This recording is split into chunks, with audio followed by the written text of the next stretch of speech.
মোদির এক সিদ্ধান্তেই নড়ে গেল 50% শুল্কের চাপ। কোন সিদ্ধান্ত টলিয়ে দিল যুক্তরাষ্ট্রকে? কিভাবে ট্রাম্পকে দমালো ভারত সরকার?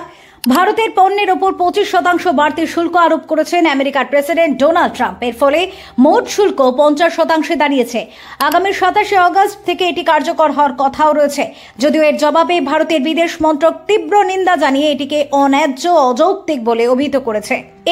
এর এক সরকারি বিবৃতিতে বলা হয়, মার্কিন যুক্তরাষ্ট্র সাম্প্রতিক দিনগুলিতে রাশিয়া থেকে ভারতে তেল আমদানিকে লক্ষ্যবস্তু করেছে। আমরা ইতিমধ্যে এই বিষয়গুলিতে আমাদের অবস্থান স্পষ্ট করে দিয়েছি, যার মধ্যে আমাদের আমদানি বাজারের কারণগুলির উপর ভিত্তি করে এবং ভারতের 1.4 বিলিয়ন মানুষের জ্বালানি নিরাপত্তা নিশ্চিত করার সামগ্রিক লক্ষ্য নেওয়া হয়েছে। বিবৃতিতে আরো বলা হয়েছিল, ভারত তার জাতীয় স্বার্থ রক্ষার জন্য প্রয়োজনীয় সকল পদক্ষেপ নেবে। মার্কিন সিদ্ধান্ত অত্যন্ত দুর্ভাগ্যজনক, পারস্পরিক শ্রদ্ধা এবং কৌশলগত অংশীদারিত্বের নীতির বিরুদ্ধে।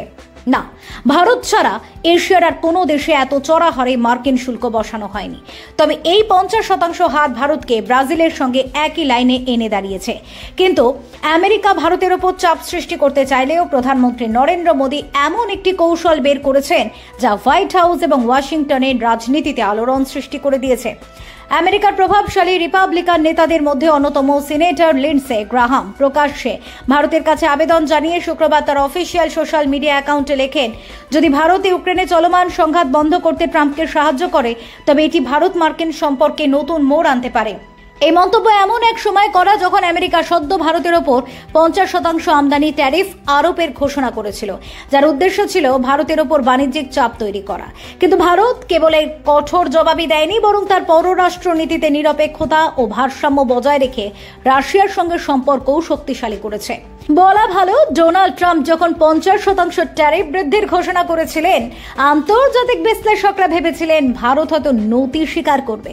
কিন্তু মোদী সরকার সঙ্গে সঙ্গে কঠোর অর্থনৈতিক এবং কূটনৈতিক প্রতিক্রিয়া জানায়, মার্কিন প্রতিরক্ষা চুক্তি পর্যালোচনার খবর সামনে আনে।